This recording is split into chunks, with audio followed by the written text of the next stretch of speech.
Welcome to SB Nation. I'm Matt Ufford. Sitting next to me is five-time MLS Cup winner, played in 3 World Cups, highest scoring American in U.S. soccer history, also most assists. What else have we got? Most importantly, has hugged David Beckham a bunch of times. Landon Donovan, welcome. That'll be on my tombstone, probably. Hugged David Beckham. You're coming off of a 3-month sabbatical. I don't know how long it was, but you took some time away from soccer. Were you just kind of burnt out? Yeah, I was. I think it's something probably everyone can relate to. Sometimes during your personal or professional life, you just hit a point where you just need a break and you need to get away a bit. Absolutely. I know what you're talking about. I blogged for 6 years straight, right. And I came to video instead. It's way easier. So I hit that point, and it was just time to take a little bit of a break. I got away, refreshed myself. And Where'd you go? I know you went to Cambodia. What'd you do there? Right. It wasn't by design, but someone sort of said maybe this is a place you might like, so I went by myself, just explored a little bit, had some time to think about life, my future, and came back ready to play. Nice. Did you were you completely away from soccer? Did you watch a little bit of the games? Did you play some pickup games with like barefoot children in the streets? Right. I didn't watch a lot. I tried to get away as much as possible, but the reason for leaving was I sort of wanted to have the enjoyment again. I sort of lost that enjoyment, and so having the time to get away allowed me also then to go just play some pickup games, go play like I was when I was a kid, and it sort of brought that joy back. What was your longest break from soccer since you went pro, since you first started playing full time? Well, I think since 15, it was probably 5 or 6 weeks. So for the last 15 to 16 years, you had never had more than a month off, basically. Yeah, so I think it was overdue for a little bit of a break, yeah. Do you remember in 2009, we actually shared a cab together? We did? We did, absolutely. Oh, yeah. No, you don't. No, not at all. Where to?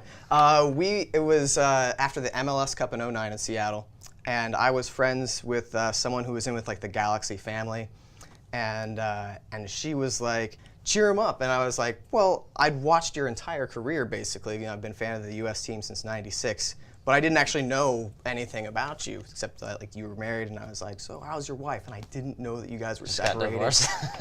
And I was like so awkward, and I so sorry about that. No personal questions today. No personal questions today. I appreciate that. No hard feelings. You of course played in 3 World Cups, and the news came recently that you're not going to be at the next camp, won't be at the qualifiers in June for the U.S. team. Has Jurgen changed his mind? You're back in form. Not since I've spoke to him, but hopefully you want to speak to him for me? I will put in a good word just as soon as I get his number. No, I understand his decision. Obviously, if as a player you're disappointed, you want to go to these games. But if I won't be there, then I'll be a fan watching at home and cheering just like everyone else. Jurgen's reign has been kind of mixed with great results with kind of disappointing performances sometimes. What's one thing you've really enjoyed about the U.S. team since he's come aboard as coach, and one thing that you'd like to see the team do better? Well, the energy he's brought in has been really electric, and it's been good for our group. And for a while, we were, I would say, a little bit stale. So he brought in a fresh attitude and sort of a newness about it that's been really good for everyone. You know, I hear a lot of people complain about some of the performances in qualifying, but the reality is that the important thing is getting to the World Cup. And once you get to the World Cup, nobody cares how you qualified, what game you barely eked out a point, or what game you played terrible, and you just want to get there. So as far as that goes, I've been through this a few times. It doesn't matter how you get the points and the results, you just got to get them. You played for Everton on loan. What was your experience playing in England? Did you enjoy it? Are fans receptive to Americans there? I loved it. When I went, fans were very receptive to Americans, but I think there was a time where it probably wasn't the case. So there was a few guys, Brian McBride, Joe Maximore, Kobe Jones, Claudio Reyna, who sort of set the path for us. And now when Clint has done so well, I had some success there. Tim Howard has done fantastic.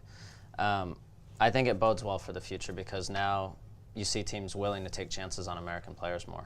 Everton fans actually broke out in a USA chant after Tim Howard scored that goal. Sweet, right? I was there, man. I loved that.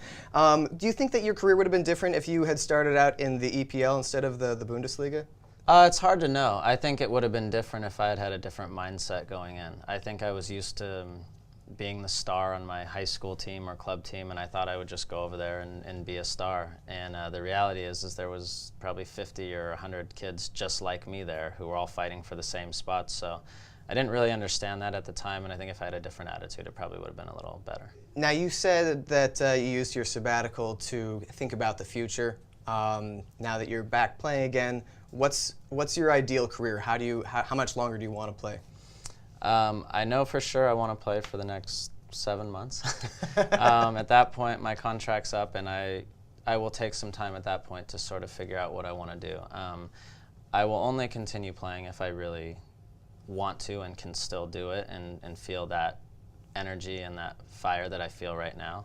If not, then I can figure out the rest at that point. Robbie Rogers has been in the news a lot, and he's expressed a desire to play with the Galaxy after training with the team. Yeah. Would you like to see him on board with you guys? Would love to see him on board.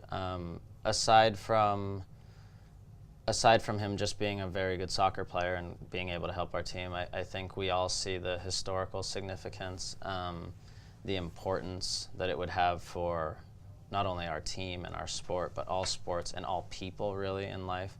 And we want to be a part of that. We could live through something that's historical. That'd be great. I think so too. Now, you guys play in Home Depot Center in Carson, California. I've been there in the summers. That place is exquisitely hot. Correct. There is no shade to be found anywhere. And even though it's like 5 miles from the coast, it is there's no breeze whatsoever. Right. How do you protect yourself from like the heat and sun there? Well, interestingly enough, growing up in Southern California, I was not informed about the harmfulness of the sun and didn't wear sunscreen most of my life. And at one point, when I was married before, my now ex-wife said, "You wear sunscreen every day, right? I just want to make sure." And I said, "No." And she said, "Well, you need to start." And so from that point on, I sort of got the awareness in my head and started wearing sunscreen every day. And it's a cause that's important to me because my father had skin cancer a few years ago. Fortunately, he's okay. Good.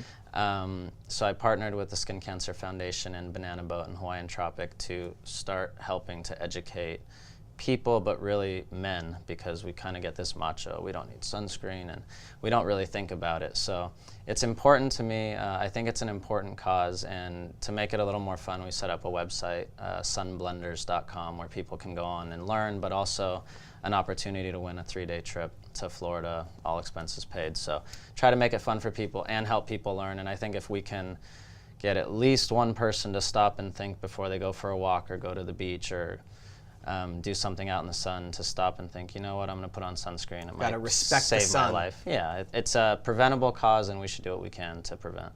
All right. Final question. Would you rather play against Italy with Jorge Larionda refereeing or Mexico in Azteca and everyone's really well hydrated? That's a good question. I see what you're alluding to here.